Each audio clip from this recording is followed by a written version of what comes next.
నమస్కారం అమరావతి న్యూస్ కి స్వాగతం. ఈనాటి వార్తలు 2027 గోదావరి పుష్కరాల నిర్వహణపై ముఖ్యమంత్రి చంద్రబాబు నాయుడు సచివాలయంలో సమగ్ర సమీక్ష నిర్వహించారు. అత్యంత ప్రతిష్టాత్మకంగా పుష్కరాలు జరిపేందుకు అన్ని శాఖలు సమన్వయంతో పనిచేయాలని సీఎం ఆదేశించారు. 2027 పుష్కరాలకి ముందే పోలవరం ప్రాజెక్టుని పూర్తి చేసి జాతికి అంకితం చేస్తామని వెల్లడించారు. 6 జిల్లాల్లో 525 ఘాట్లని సిద్ధం చేసి 9 నుంచి 10 కోట్ల మంది భక్తులకి సౌకర్యాలు కల్పించేలాగా ప్రణాళికలు సిద్ధం చేస్తున్నారు. అమరావతి 2027లో జరగనున్న గోదావరి పుష్కరాల నిర్వహణపై ముఖ్యమంత్రి చంద్రబాబు నాయుడు సచివాలయంలో అఖండ గోదావరి అభివృద్ధి ప్రాజెక్టుపై సమీక్ష నిర్వహించారు. మంత్రుల కమిటీతో పాటు దేవాదాయ, వైద్య ఆరోగ్యం, పురపాలక, పంచాయతీరాజు, జల వనరుల శాఖల ఉన్నతాధికారులతో సీఎం సమగ్రంగా చర్చించారు. అత్యంత ప్రతిష్టాత్మకంగా పుష్కరాలని నిర్వహించేందుకు అన్ని శాఖలు సమన్వయంతో పనిచేయాలని సీఎం ఆదేశించారు. 2027 పుష్కరాలకి ముందే పోలవరం ప్రాజెక్టుని కూడా పూర్తి చేసి జాతికి అంకితం చేస్తామని ఈ సమీక్షలో సీఎం వెల్లడించారు. ఇటీవల ఉప ముఖ్యమంత్రి పవన్ కళ్యాణ్ క్షేత్రస్థాయిలో పర్యటించి ఇచ్చిన సూచనల్ని పరిగణలోకి తీసుకుని పనులు చేపట్టాలని ఈ సందర్భంగా స్పష్టం చేశారు. పోలవరం, ఏలూరు, తూర్పు గోదావరి, పశ్చిమ గోదావరి, కోనసీమ, కాకినాడ జిల్లాలో పుష్కరాల పనులు జరుగుతాయని ఈ సందర్భంగా తెలిపారు. ఈసారి పుణ్య స్నానాల కోసం 9 నుంచి 10 కోట్ల మంది భక్తులు వస్తారని అంచనా వేసిన సీఎం ట్రాఫిక్ నియంత్రణ, శానిటేషన్, త్రాగునీరు, భక్తుల సౌకర్యాలపై ప్రత్యేక దృష్టి పెట్టాలని ఆదేశించారు. రాజధాని ప్రాంతంలో భూసేకరణ పేరుతో ప్రభుత్వం తమని వేధిస్తుందని ఆవేదన వ్యక్తం చేస్తూ పలువురు రైతులు మంగళవారం వైఎస్ జగన్ ని కలిశారు. తమకు కనీస సమాచారం లేకుండానే నోటిఫికేషన్లు జారీ చేస్తున్నారని, ఉన్న ఫలంగా భూములు ఇవ్వాల్సిందేనంటూ చంద్రబాబు ప్రభుత్వం బెదిరింపులకి దిగుతుందని వారు ఆరోపించారు.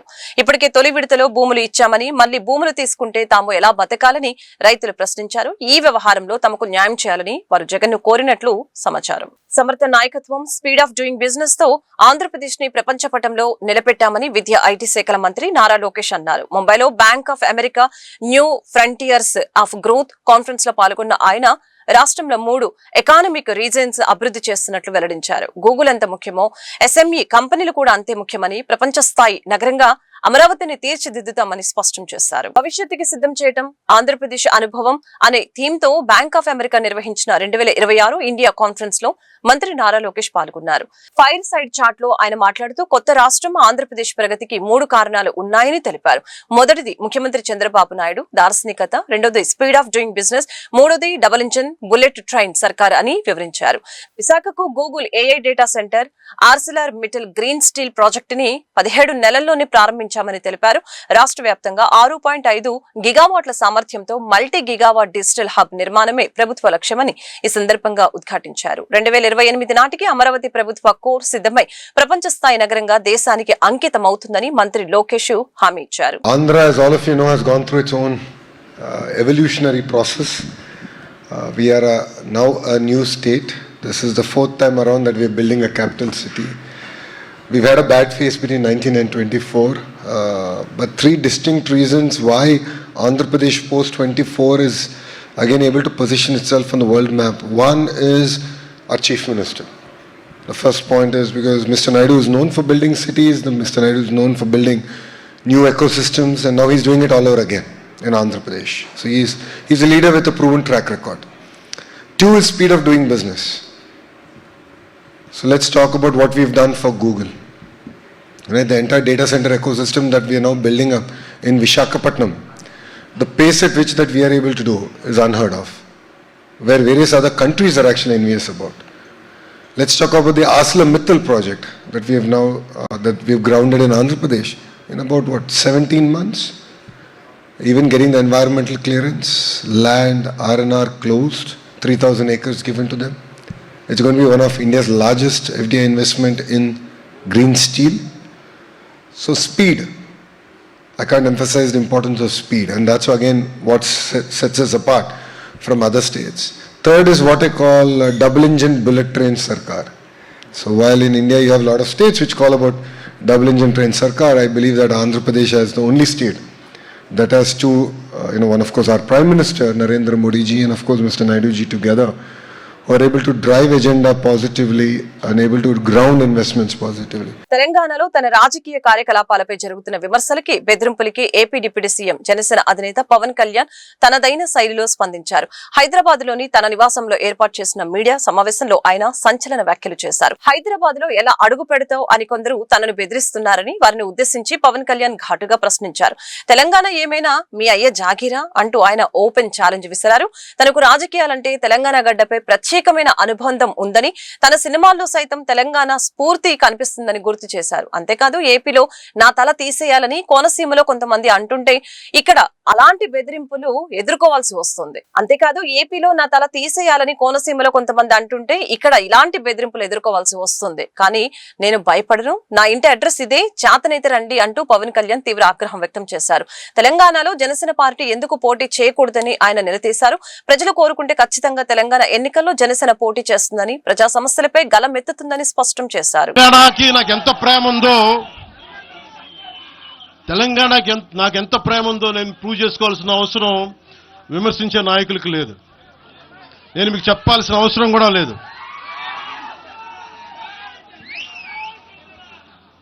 తెలంగాణ విభజనకి జనసేన వ్యతిరేకం అని మాట్లాడుతూ ఉన్నారు. నేను మళ్ళీ చెప్తా ఉన్నా, విభజించిన తీరుకు మేము వ్యతిరేకం. తెలంగాణ కోసం సామాజిక తెలంగాణ కానీ అన్ని కులాలు బాగుండాలి అని చెప్పి మరీ వచ్చాం.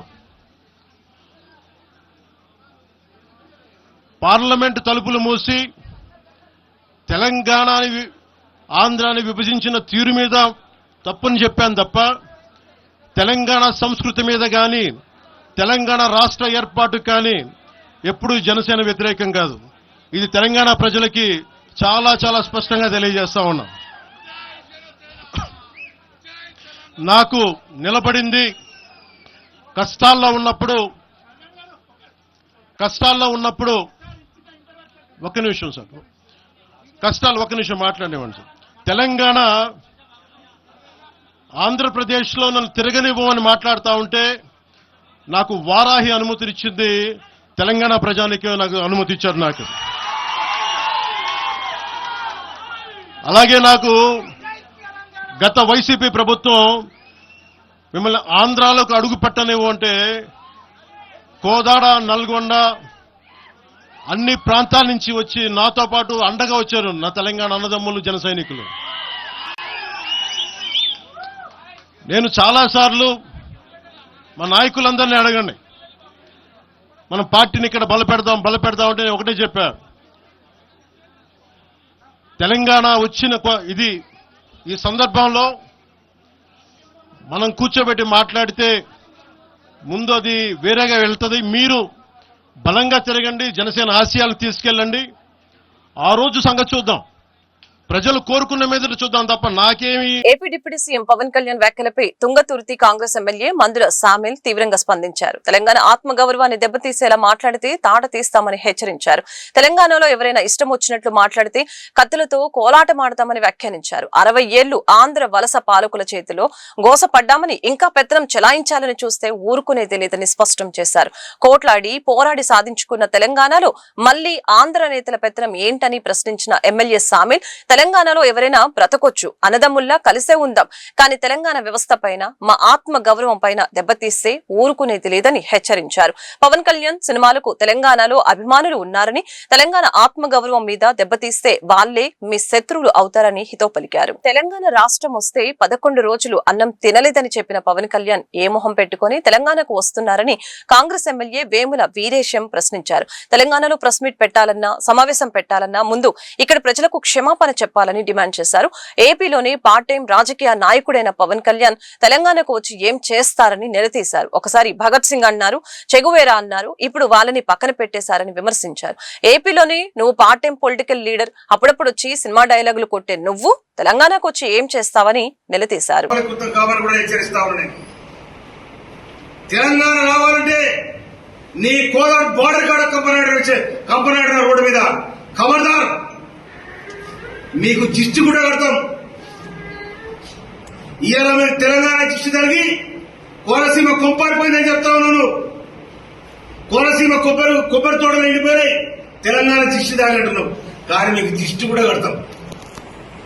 వెనకడ మా పెళ్లిగా పోతే తెడ్డు మసిమంతా సిద్ధి ఎట్లా కట్టావో ఇవి కూడా మీ కాడ కడతాం నిశ్చయంగా. ఖబర్దార్. తెలంగాణ ప్రజానికం వందలాది మంది అమరులైతే తెలంగాణ వచ్చింది. ఈ అమరత్వాన్ని చూసిన సోనియా గాంధీ గారు ఇలా తెలంగాణ ఇచ్చింది. ఇచ్చిన తెలంగాణను బాగు చేసుకోవడానికి మా ప్రయత్నాలు మీకు జరుగుతూ ఉన్నాయి. మీకు రాజధాని లేదు, రాజధాని కోసం నాలుగు తట్టాలు పడుతుంది. మీరు అక్కడ బాగు చేసుకోండి. అన్నదమ్ములో కలిసిందాం. కానీ మా ఇంట్లో మా పొయ్యిలో మీరు అడుగు పెడితే పొయ్యి కాలుద్దన్న సంగతి మర్చిపోతుంది. మా సిలిండర్ నిప్పెట్టడానికి ప్రయత్నం చేస్తా ఉన్నారు. కానీ ఆ సిలిండర్ ద్వారా మేము వండుకొని తింటున్నాం. మాలో ఇబ్బంది పెట్టకండి. తెలంగాణ ప్రజలకు ఆత్మగౌరవంతో తెలంగాణలో ఎవడన్నా కానిపోని మాటలంటే కత్తుల కోరడం అనేది తెలంగాణ. కానీ మా తెలంగాణ మేము సాధించుకున్న తృప్తి మాకున్నది. దాని వెనకాల సబ్బండ జాతులు, సబ్బండ పార్టీలు, మీ ఆంధ్రకున్న పార్టీలే 2009 డిసెంబర్ 9 తారీఖున ప్రకటిస్తే రాజీనామా చేసి వచ్చిన తెలంగాణ వెనక తీసే ప్రయత్నం చేసింది. అయినా కూడా 2013 జూన్ 2 తారీఖు నాడు తెలంగాణ రాష్ట్రం ఏర్పడింది. ఏర్పడిన తెలంగాణ రాష్ట్రంలో ఇక మీ పెత్తనం లేటి, మీ సాగుబాటు ఏంటి? మీరు హైదరాబాద్ బతకవచ్చు. హైదరాబాద్ నీళ్లు మాయి, గాలి మాది, రోడ్లు మాయి, తినే తిండి కూడా మాది. మీరు బతుకొద్దంటలేదు, మీకు తిరగొద్దంటలేదు. కానీ మా ఆత్మగౌరవం మీద, మా వ్యవస్థ మీద. జనసేన పార్టీ సభకు అనుమతి ఇవ్వకపోవడంపై బీజేపీ సీనియర్ నాయకుడు ఎస్ విష్ణువర్ధన్ రెడ్డి తెలంగాణ నేత కవితపై తీవ్రంగా స్పందించారు. ఆంధ్ర విగ్రహాలను కూల్చి 100 కిలోమీటర్ల దూరంలో ఉన్న విజయవాడకు పార్సిల్ చేయడానికి ముఖ్యమంత్రి పదవి కావాలా అని ప్రశ్నించారు. ముఖ్యమంత్రి కావాలంటే జింకానా గ్రౌండ్ అంత విశాల హృదయం కావాలని, చెంచలగూడ జైలంత చిన్న మనసు ఉండకూడదని వ్యాఖ్యానించారు. ఏ స్వేచ్ఛ కోసమైతే వందల మంది బలిదానం చేశారు, అనేక మంది యొక్క కవులు, కళాకారులు సంవత్సరాల యొక్క పోరాట ఫలితం ఏదైతుందో అదే స్వేచ్ఛను ఈరోజు తెలంగాణలో ఈరోజు కొంతమంది రాజకీయ స్వార్థంతో హరించడం అనేటువంటిది సిగ్గుచేటు. ఈ మధ్య తెలంగాణలో వరుసగా జరుగుతున్నటువంటి యొక్క రాజకీయ విమర్శలు పరిధి దాటి నిన్న తెలంగాణ రక్షణ సేనాని ఒక నూతన పార్టీ పెట్టుకున్నటువంటి కవిత గారు తెలంగాణ ఆకాంక్షల విషయంలో మాట్లాడడం ఎటువంటి తప్పు లేదు. అదే సందర్భంలో పక్క రాష్ట్రమైనటువంటి ఆంధ్రప్రదేశ్ యొక్క కవులు, కళాకారుల యొక్క విగ్రహాలు, ప్రముఖులు, స్వాతంత్ర సమరయోధుల యొక్క విగ్రహాలను పగలగొట్టి నేను అధికారంలోకి వచ్చి ముఖ్యమంత్రి అవుతానట్లే పార్సల్ చేస్తానని చెప్పడం అనేటువంటిది ఇది ఏ రకమైనటువంటి సంకేతం అని నేను అడుగుతున్నా. అంటే తెలంగాణలో విగ్రహాలు కూల్చడానికి కవిత గారు ముఖ్యమంత్రి కావాలనా? ఈ సెంటిమెంట్తో కదా 10 సంవత్సరాలు అధికారాన్ని అదిపించారు మీరు. తెలంగాణ రాష్ట్రం వస్తే 11 రోజులు అన్నం తినలేదని చెప్పిన పవన్ కళ్యాణ్ ఏ మొహం పెట్టుకుని తెలంగాణకు వస్తున్నారని కాంగ్రెస్ ఎమ్మెల్యే వేముల వీరేశం ప్రశ్నించారు. తెలంగాణలో ప్రెస్ మీట్ పెట్టాలన్నా, సమావేశం పెట్టాలన్నా ముందు ఇక్కడ ప్రజలకు క్షమాపణ చెప్పాలని డిమాండ్ చేశారు. ఏపీలోని పార్ట్ టైం రాజకీయ నాయకుడైన పవన్ కళ్యాణ్ తెలంగాణకు వచ్చి ఏం చేస్తారని నిలదీశారు. ఒకసారి భగత్ సింగ్ అన్నారు, చెగువేరా అన్నారు, ఇప్పుడు వాళ్ళని పక్కన పెట్టేశారని విమర్శించారు. ఏపీలోని నువ్వు పార్ట్ టైం పొలిటికల్ లీడర్, అప్పుడప్పుడు వచ్చి సినిమా డైలాగులు కొట్టే నువ్వు తెలంగాణకు వచ్చి ఏం చేస్తావని నిలదీశారు. డ్రామాను పవన్ కళ్యాణ్ వేస్తున్న వేషాలని పొందుపెట్టమని చెప్పేసి ఈ సందర్భంగా మేము పవన్ కళ్యాణ్కి విజ్ఞప్తి చేస్తాం. తెలంగాణ రాష్ట్రం ఏర్పడి యావత్ తెలంగాణ సమాజం మొత్తం ఆనందాలతో, సంతోషంతో ఉన్న సమయంలో తెలంగాణ ఏర్పాటును నిరసిస్తూ 11 రోజులు అన్నం నీళ్లు మానేసిందని చెప్పుకున్న నువ్వు, అరిగోసపడ్డటువంటి నువ్వు, ఏర్పాటును అనువనున్న వ్యతిరేకించిన నువ్వు ఈరోజు తెలంగాణ గడ్డ మీదకి ఏ ముఖం పెట్టుకుని వస్తావు? ఫస్ట్ తెలంగాణలో ఒక ప్రెస్ మీట్ పెట్టాలన్నా, తెలంగాణలో మాట్లాడాలన్నా, తెలంగాణలో అడుగు పెట్టాలన్నా, తెలంగాణ అంశాన్ని ప్రస్తావించాలన్నా పవన్ కళ్యాణ్ తెలంగాణ సమాజానికి క్షమాపణ చెప్పాలి. క్షమాపణ చెప్పి మాట్లాడాలి. అసలు పవన్ కళ్యాణ్ ఆంధ్రప్రదేశ్ డిప్యూటీ సీఎంగా ఉంది. కోస్తాంధ్రలో కొబ్బరి తోటలు కూలిపోతే తెలంగాణ వాళ్ళ కళ్ళు పడి తెలంగాణ వాళ్ళ దిష్టి దాకి కూలిపోయిందని చెప్పేసి మాట్లాడి నువ్వు తెలంగాణ వాళ్ళ కళ్ళని దిష్టి కళ్ళతో పోల్చినటువంటి నువ్వు ఈరోజు తెలంగాణ గురించి మాట్లాడే నైతిక అర్హత కలిగి నీకు పవన్ కళ్యాణ్ అని చెప్పేసి అడుగుతాం. పవన్ కళ్యాణ్ నువ్వు నీ రాష్ట్రానికి సంబంధించినటువంటి రాజధానిని నిర్మించుకో. ఆ రాష్ట్ర ప్రజలు నిన్ను ఉప ముఖ్యమంత్రిగా చేసిండ్రు. ఆ రాష్ట్ర ప్రజలకు నువ్వు సేవ చేసి సర్వీస్ చేయి. కానీ నువ్వు అక్కడనే part time political leader, full time political leader కాదు, పార్ట్ టైం పొలిటికల్ లీడర్. కానీ అప్పుడప్పుడు వచ్చి సినిమా డైలాగులు కొడితే అక్కడ నడుస్తుంది. కానీ తెలంగాణకు వచ్చేసి ఎవరి ప్రయోజనాల కోసం తెలంగాణలో ప్రశాంతంగా ఉన్న సుభిక్షంగా ఉన్న తెలంగాణని ఇలా రెచ్చగొట్టి ప్రాంతీయతత్వాన్ని రెచ్చగొట్టేసి ఒక అశాంతిని క్రియేట్ చేసేటువంటి ప్రయత్నం చేస్తాం. మాదిగ రిజర్వేషన్ పోరాట సమితికి నూతన కార్యవర్గం ఏర్పాటైంది. ఈ మేరకు ఎంఆర్పీఎస్ జాతీయ అధ్యక్షులుగా ఎన్ నరసింహారావు, రాష్ట్ర అధ్యక్షులుగా పి షాలిం రాజు, రాష్ట్ర వర్కింగ్ ప్రెసిడెంట్ గా ఏటుకూరి విజయ్ కుమార్ నియమితులయ్యారు. అదేవిధంగా మొత్తం 20 మంది సభ్యులతో నూతన కార్యవర్గం ఏర్పాటు చేశారు. ఇందులో భాగంగా మంగళవారం అంబేద్కర్ భవన్ లో నియామక పత్రాలను పంపిణీ చేయడం జరిగింది. రాష్ట్రంలో ఎంఆర్పీఎస్ ను మరింత బలోపేతం చేస్తామని చెప్పారు. మాదిగల హక్కుల కోసం సమిష్టిగా పోరాటాలు చేస్తామని అన్నారు. ఆవిర్భావ దినోత్సవాన్ని పురస్కరించుకొని ఎంఆర్పీఎస్ ఉద్యమ పురిటిగడ్డ ప్రకాశం జిల్లా నాగులపూడిపాడు మండలం విదుపుడి గ్రామంలో మాదిగల పుణ్యక్షేత్ర శంకుస్థాపన కార్యక్రమాన్ని పెద్ద ఎత్తున నిర్వహించాలని ప్రతిష్టాత్మకంగా కార్యక్రమాన్ని ముందుకు తీసుకెళ్లాలని గత నెల 29వ తారీఖున తెలంగాణ రాష్ట్రం హైదరాబాద్లో బషీరాబాద్ ప్రెస్ క్లబ్ నందు జాతీయ కార్యవర్గ సమావేశాన్ని నిర్వహించడం జరిగింది. ఆ జాతీయ కార్యవర్గ సమావేశంలో ఆంధ్ర తెలంగాణ రాష్ట్రాలతో పాటు జాతీయ కమిటీ కూడా నిర్మాణం చేపట్టడం జరిగింది. 2 తెలుగు రాష్ట్రాలు మరియు జాతీయ కమిటీ నూతన నిర్మాణ అనంతరం ఈరోజు గుంటూరు నందు విలేకరుల సమావేశం నిర్వహించుకుంటూ రాష్ట్ర కమిటీని మరియు జాతీయ మహిళా కమిటీలను పాత్రికేయ పెద్దలకు అదేవిధంగా నూతన నిర్మాణం కాబడినటువంటి కమిటీని పరిచయం చేయడం కోసం ఈ సమావేశాన్ని ఏర్పాటు చేసుకోవడం జరిగింది. దానిలో భాగంగా ఆంధ్రప్రదేశ్ రాష్ట్రానికి గత 32 సంవత్సరాలుగా మాదిగ జాతి సంక్షేమం కోసం, మాదిగ జాతి అభివృద్ధి కోసం జరిగినటువంటి పోరాటంలో త్యాగపూరితమైనటువంటి ఉద్యమాలు నిర్వహించి తనకంటూ ఒక ముద్ర వేసుకొని నీతి నిజాయితీతో నిబద్ధత కలిగినటువంటి నాయకుడిగా ఎదిగినటువంటి గౌరవనీయులు పానగంటి షాలిం రాజు మాదిగ గారిని రాష్ట్ర అధ్యక్షుడిగా, ఆంధ్రప్రదేశ్ రాష్ట్ర అధ్యక్షుడిగా ప్రకటించడం జరిగింది. అదేవిధంగా వర్కింగ్ కమిటీ ప్రెసిడెంట్గా సోదరులు ఏటుకూరి విజయ్ కుమార్ మాదిగ గారిని, అదేవిధంగా అధికార ప్రతినిధిగా కోటా సిద్ధు మాదిగ గారిని కూడా ఆంధ్రప్రదేశ్ కమిటీకి, మిగిలిన అధ్యక్ష ప్రధాన కార్యదర్శులు, ఉపాధ్యక్షులతో కూడా పూర్తి స్థాయి కమిటీ నిర్మాణం చేయడం జరిగింది. అదేవిధంగా తెలంగాణ రాష్ట్రానికి 10 ఇంటర్లో అత్యధిక మార్కులు సాధించిన వారిని గుర్తించి ప్రతిభా పురస్కారాలు అందజేస్తామని Bright Horizons Foundation chairman Mohiddin తెలిపారు. ఈ నెల 28వ తేదీన పట్టాభిపురం షాదీఖానాలో ఈ కార్యక్రమం జరుగుతుందని తెలియజేశారు. ఈ అవకాశాన్ని అందరూ సద్వినియోగం చేసుకోవాలని కోరారు. అందరికీ నమస్కారం. నా పేరు MKS Mohiddin. I'm the chairman of Bright Horizons Foundation. ఈ బ్రైట్ హారిజన్స్ ఫౌండేషన్ అనేది ఒక non political, non profit oriented social organisation అన్నమాట. సో 4 years బిఫోర్ దీన్ని మేము ఎస్టాబ్లిష్ చేయడం జరిగింది.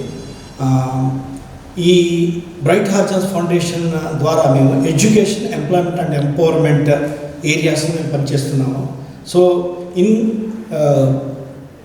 In line with our objectives, అంటే మా యొక్క బ్రైట్ హార్జన్స్ ఫౌండేషన్ యొక్క ఉద్దేశాలతో ఒక మంచి అవార్డ్ ప్రోగ్రామ్ అంటే ఒకటి మనం లాంచ్ చేయడం జరిగింది. 2025లో bright horizons foundation academic excellence award programme అనేది మేము లాంచ్ చేసాం. దీని యొక్క ముఖ్య ఉద్దేశం ఏంటంటే 10వ తరగతి చదువుతున్నటువంటి పిల్లలు, అలాగే 12th స్టాండర్డ్ పూర్తి చేసినటువంటి పిల్లలు, వాళ్ళలో ఒక top 100 students from 12th standard, top 100 students from 10th స్టాండర్డ్ని తీసుకొని వాళ్ళకు ప్రోత్సహించి ఒక అవార్డు, ఒక మొమెంటో ఇచ్చి, ఆ తర్వాత వీలైతే కొంత క్యాష్ అవార్డుతో కూడా వాళ్ళని ఎంకరేజ్ చేయాలి అనే ఒక మంచి ఉద్దేశంతో ఈ అవార్డు ప్రోగ్రామ్ని మేము లాంచ్ చేశాము. సో 2025లో ఆగస్ట్ 27, 2025లో ఈ ప్రోగ్రామ్ని ఆర్గనైజ్ చేసి దాదాపు 200 స్టూడెంట్స్ మేము ఎంకరేజ్ చేసి అవార్డులు ఇచ్చాము. అదేవిధంగా 2026లో కూడా ఇవ్వాలని మేము నిర్ణయించుకున్నాము. సో ఈ ప్రోగ్రాం ప్రకారంగా అందరూ పిల్లలు ఎవరైతే 10th పూర్తి చేశారో, ఎవరైతే 12th పూర్తి చేశారో వాళ్ళందరూ ఈ అవార్డు ప్రోగ్రాం కోసం అప్లై చేసుకోవచ్చు. 10th June 2026 is the last date for submission of the applications. మా యొక్క అవార్డు ప్రోగ్రామ్ యొక్క లాంచ్ సోషల్ మీడియాలో మేము సర్క్యులేట్ చేశాము. సో ఇందులో ఉన్నటువంటి అప్లికేషన్ ఫామ్ని అందరూ కలిసి ఈ ఫిలప్ చేసి ప్రతి 10th స్టూడెంట్, ప్రతి 12th స్టూడెంట్ ఎవరైతే 2026లో పూర్తి చేశారో వాళ్ళు అప్లై చేసుకోవచ్చు.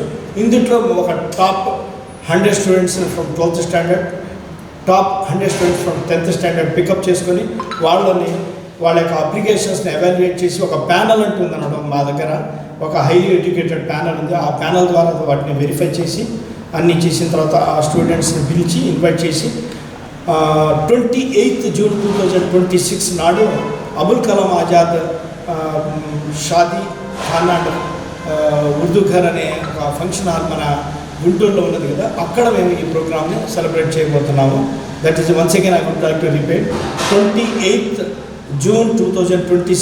చంద్రబాబు వెన్నుపోటుకు 2 ఏళ్లు పేరుతో వైఎస్ఆర్సీపీ ఆందోళనకి పిలుపునిచ్చింది. ఈ నెల 4వ తేదీ నుంచి 12వ తేదీ వరకు ఈ నిరసన కార్యక్రమాలు కొనసాగుతాయి. ఈ కార్యక్రమానికి సంబంధించిన పోస్టర్లని జిల్లా వైసీపీ కార్యాలయంలో పార్టీ జిల్లా అధ్యక్షులు అంబటి రాంబాబు, నగర అధ్యక్షురాలు నూరి ఫాతిమా తదితరులు విడుదల చేశారు. 4వ తేదీన మండల కేంద్రాల్లో, 8, 9వ తేదీలో నియోజకవర్గ కేంద్రాల్లో, 12వ తేదీన రాష్ట్ర వ్యాప్తంగా నిరసన ర్యాలీలు, సదస్సులు జరుగుతాయని తెలియజేశారు. అధికారంలోకి వచ్చి పరిపాలన ప్రారంభించి రేపు 9వ తారీఖుకి 2 సంవత్సరాలు పూర్తవుతుంది. చంద్రబాబు నాయుడు గారు మేనిఫెస్టోలో వివరంగా ఇచ్చినటువంటి వాగ్దానాలను ఏది పరిపూర్ణంగా పూర్తి చేయలేదు 2 సంవత్సరాల వ్యవధి దాటిన తర్వాత కూడా. అదేమంటే సూపర్ 6 అయిపోయింది అని డబాయించే కార్యక్రమం చేస్తున్నారు. ఇలాంటి పరిపాలన బహుశా భారతదేశంలో ఎక్కడా లేదు. వాగ్దానం చేయటం, అధికారంలోకి రావడం, ఆ వాగ్దానాలను తుంగలో తొక్కటం, ఇది చంద్రబాబు నాయుడు గారి నైజం. ఇది తొలిసారి కాదు, ఇంతకు ముందు కూడా. మీకు గుర్తుండే ఉంటుంది, రైతుల రుణమాఫీ పూర్తిగా చేస్తానని చెప్పాడు, కాపులను బీసీలో చేరుస్తా అని చెప్పాడు, అధికారంలోకి వచ్చాడు, ఈ 2 ఎగ్గొట్టాడు, మళ్ళా అధికారం కోల్పోయాడు. మొన్న చాలా గొప్ప వాగ్దానాలు చేశాడు. నిరుద్యోగులకు భృతి అన్నాడు, ప్రతి నెల 15,000 రూపాయలు మహిళలకు ఇస్తామన్నాడు, 1,500 రూపాయలు. ఇలాంటి వాగ్దానాలన్నింటినీ కూడా విస్మరించి ఇవాళ డబాయించే కార్యక్రమం చేస్తూ ఇవన్నీ అడుగుతారని వైఎస్ఆర్ కాంగ్రెస్ పార్టీ, గొడ్డలి పార్టీ, పొలుగు పార్టీ, పార పార్టీ అని రోజు ఇలాంటి మాటలు మాట్లాడటం, ఆంధ్రజ్యోతి, ఈనాడు, TV5 వీటిలోనేమో అవి ప్రసారం చేయటం, ఇదే కార్యక్రమంగా ఉన్నాడు తప్ప రాష్ట్ర శ్రేయస్సు కోరి చంద్రబాబు నాయుడు గారి పరిపాలన చేయటం లేదు. కాబట్టి రేపు 4వ తారీఖు నుంచి 12వ తారీఖు వరకు కూడా వైఎస్ఆర్ కాంగ్రెస్ పార్టీ పిలుపు మేరకు పెద్ద ఎత్తున నిరసన కార్యక్రమాలు చేసేటటువంటి ప్రయత్నం మేము చేస్తున్నాం. 4వ తారీఖున మండల కేంద్రాల్లోనూ, అదేవిధంగా సిటీ అయితే క్లస్టర్స్గా డివైడ్ చేసుకుని అక్కడ నిరసన కార్యక్రమం, 8, 9 తారీఖులు ఏదో ఒక రోజున టౌన్ హాల్లో ఒక మీటింగ్ పెట్టి జరిగినటువంటి విషయాలను పోస్టర్ల ద్వారాను, వీడియోల ద్వారాను ప్రజలకు ఎక్స్ప్లెయిన్ చేసే కార్యక్రమం. 12వ తారీఖున ప్రతి నియోజకవర్గంలోనూ పెద్ద ఎత్తున నిరసన ర్యాలీలు నిర్వహించాలని వైఎస్ఆర్ కాంగ్రెస్ పార్టీ జగన్మోహన్ రెడ్డి గారు పిలుపునిచ్చారు. ఆ కార్యక్రమాలకు శ్రీకారం చుట్టేటటువంటి కార్యక్రమాలు చేస్తున్నాం. నిన్న ఈ పోస్టర్స్ అన్నీ కూడా సెంట్రల్ ఆఫీసులో తాడేపల్లిలో రిలీజ్ చేయడం జరిగింది. ఈరోజు జిల్లా ఈ వార్తలు ఇంతటితో సమాప్తం. మరొక బులెటిన్లో మళ్ళీ కలుద్దాం. నమస్కారం.